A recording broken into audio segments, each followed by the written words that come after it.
दोस्तों, इस पूरी दुनिया में ऐसी कई इस्लामिक सल्तनतें और रियासतें गुजरी हैं जिन्होंने अपने वक्तों में अपने अपने इलाकों में कामयाबी के झंडे गाड़े हैं। लेकिन बदकिस्मती से कुछ ऐसी भी सल्तनतें और रियासतें गुजरी जिन्होंने अपने वक्तों में बहादुरी और दिलेरी भी दिखाई, लेकिन इतिहास में उन्हें कहीं भूल कर लोग बैठ गए। दोस्तों, आज हम आपको एक ऐसी ही रियासत का जिक्र करेंगे कि जिसने बहुत ही कम वक्त में अपनी बहादुरी का ऐसा झंडा गाड़ा कि आसपास तो क्या दूर दराज की रियासतें भी इसके नाम से खौफ खाती थीं। इस रियासत पर सैकड़ों सालों तक वैसे तो बेहिसाब हमले हुए, लेकिन कोई भी राजा आज तक इसे जीत नहीं पाया।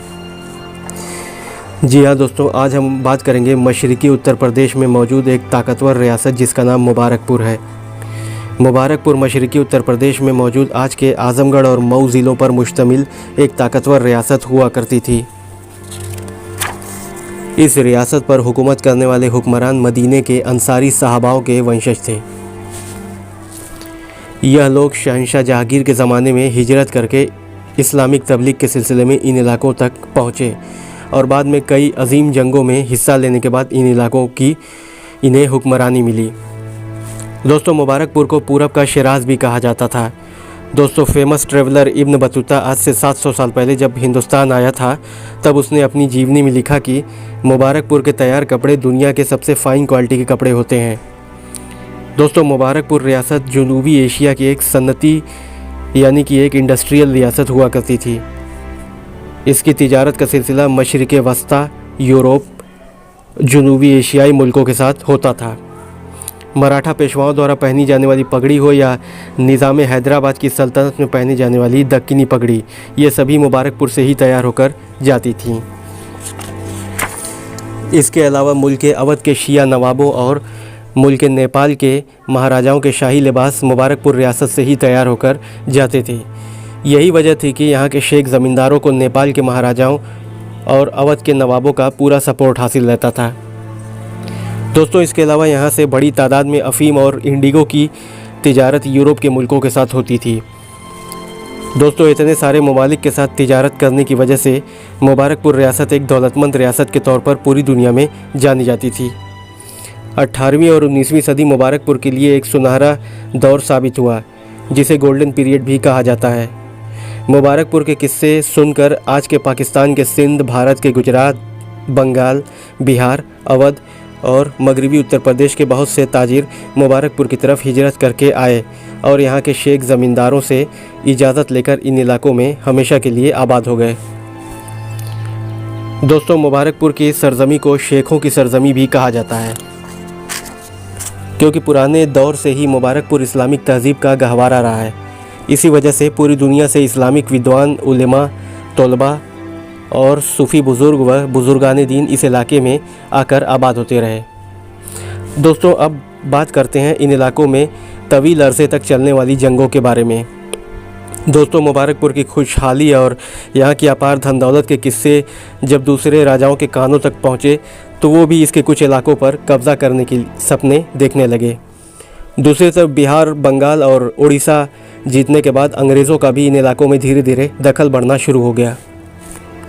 लेकिन अंग्रेज़ कभी भी यहाँ के ज़मींदारों से नहीं लड़ना चाहते थे। कारण था कि यहाँ के ज़मींदार उस वक्त की एक बड़ी ताकत के तौर पर हुकूमत कर रहे थे। इनके पास करीब 1700 पैटर्न एनफील्ड राइफ़लों का एक बड़ा ज़ख़ीरा हुआ करता था। इसके अलावा 9 मन गन पाउडर इनके पास बिल्कुल रिज़र्व रहा करता था। इनके पास करीब 8 से 10 हज़ार की तादाद में सैन्य टुकड़ी हुआ करती थी। दोस्तों, 18वीं और 19वीं सदी में मुबारकपुर एक बड़ा जंग का मैदान बना हुआ था। दोस्तों, इसी कड़ी में सन 1813 ईस्वी में मुबारकपुर में एक बड़ा फसाद हुआ जिसमें 350 लोग मारे गए थे। बाज़ मौरख़ीन का ये भी दावा है कि ये फसाद नहीं बल्कि एक जंग थी जिसमें आज के फैज़ाबाद के बहुत से राजे और महाराजे शामिल थे। इन फसादात की वजह से संपूर्ण मुबारकपुर 9 दिनों और 9 रातों तक जलता रहा। इस जंग में कई 100 लोगों को अपनी जानें गंवानी पड़ी। इस जंग व फसाद में यहाँ के शेख ज़मींदारों ने काफ़ी अहम किरदार निभाया। इनकी ज़मींदारी फ़ौजों ने हमलावर राजे महाराजों को हराया भी और भागने पर मजबूर भी किया।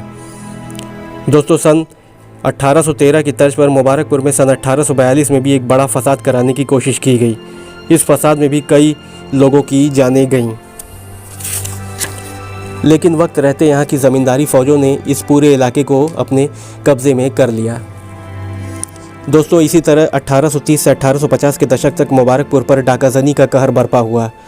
डाकुओं की 4-4 हज़ार की फ़ौजें आती और यहाँ के अमीर महाजन, व्यापारी और बुनकरों के घरों को लूटती और खूब कत्लो-गारत करती। बाद में ये सभी महाजन और व्यापारी यहाँ के शेख हुक्मरानों के पास जाकर मदद की गुहार लगाते। मुबारकपुर में बढ़ती डाकाज़नी की वारदातों को देखते हुए यहाँ के हुक्मरानों ने अपनी फ़ौजों को डाकुओं के खात्मे का आदेश दिया। इसके बाद मुबारकपुर में डकैती डालने आई डाकाज़नी फ़ौजों और यहाँ की ज़मींदारी फ़ौजों में ज़बरदस्त जंग हुई और देखते ही देखते डाकुओं के कई बड़े बड़े सरदार मौत के घाट उतार दिए गए। बची हुई डाकुओं की फ़ौजों ने भागना शुरू कर दिया। ज़मींदारी फ़ौजों ने इन डाकुओं का कई किलोमीटर तक पीछा किया। इस लड़ाई के बाद डाकुओं की पूरी तरह से कमर टूट गई और इसके बाद डाकुओं ने कभी दोबारा मुबारकपुर का रुख नहीं किया। दोस्तों, मुबारकपुर के शेख ज़मींदारों की आखिरी सबसे बड़ी कामयाबी शुमाली हिंद की गौरक्षणी फ़ौजों के खिलाफ थी। दरअसल सन 1880 के दशक में आज के पंजाब से होते हुए मशरकी उत्तर प्रदेश और बिहार के इलाकों में एक बहुत बड़े आंदोलन को खड़ा किया गया। इस आंदोलन का मेन मकसद गाय के नाम पर बड़ी बड़ी मुस्लिम रियासतों, शहरों और गांवों में तबाही मचाना था।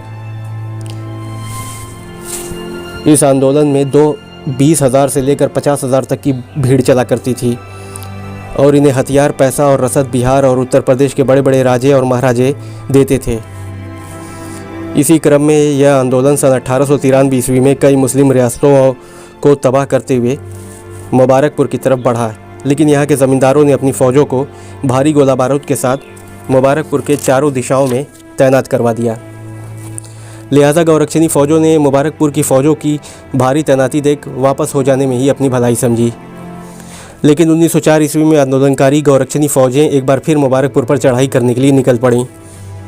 इस बार इन गौरक्षणी फ़ौजों ने मुबारकपुर के आसपास के कुछ ज़मींदारों को भी अपने साथ मिला लिया।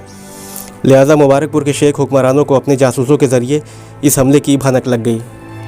इनकी फ़ौजों ने मुबारकपुर के चौक पर जंगी नक्कारे पीटना शुरू कर दिया और पूरी रियासत से फ़ौजों को इकट्ठा करना शुरू कर दिया।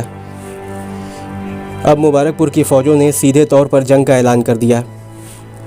लिहाजा मुबारकपुर के उत्तरी छोर पर दोनों फ़ौजें आमने सामने हो गईं और कुछ ही घंटे तक चलने वाली इस जंग में गौरक्षणी फ़ौजों की हार हो जाती है और इनके कई बड़े बड़े सरदारों को कत्ल कर दिया जाता है। जो ज़मींदार इन गौरक्षणी फ़ौजों के साथ लड़ रहे थे, उनके गांवों को मुबारकपुर की ज़मींदारी फ़ौजों ने जलाकर राख कर दिया। मुबारकपुर के उत्तर का 6 किलोमीटर तक का पूरा इलाका जलाकर राख कर दिया गया। इसके बाद मुबारकपुर की ज़मींदारी फ़ौजें जीत का नारा बुलंद करते हुए मुबारकपुर की तरफ बढ़ गईं। दोस्तों, तारीख में मुबारकपुर की ये जीत इसलिए भी मायने रखती है क्योंकि इन लोगों ने उस गौरक्षणी फ़ौज को शिकस्त दी थी कि जिसे आज तक कोई हरा नहीं पाया था। इस शिकस्त के बाद यह आंदोलन धीरे धीरे कमज़ोर पड़ने लगा और सन 1917 आते आते इस आंदोलन का अंत हो गया। दोस्तों, यहाँ के इन शेख ज़मींदारों ने इस रियासत को बचाने के लिए लगातार 100 सालों तक जंगें लड़ी। ये इन्हीं की बहादुरी का नतीजा था कि आज तक कोई भी दूसरा राजा या जागीरदार मुबारकपुर पर कभी फतह नहीं पा पाया। दोस्तों, मुबारकपुर और मुबारकपुर के हुक्मरानों और यहाँ के लोगों को तारीख में जो मुकाम मिलना चाहिए था वो इसे नहीं मिला। यही वजह है कि इतनी दौलतमंद रियासत और इतने बहादुर हुक्मरानों की तारीख आज सिर्फ कहीं गुमनामी में खोकर रह गई हैं।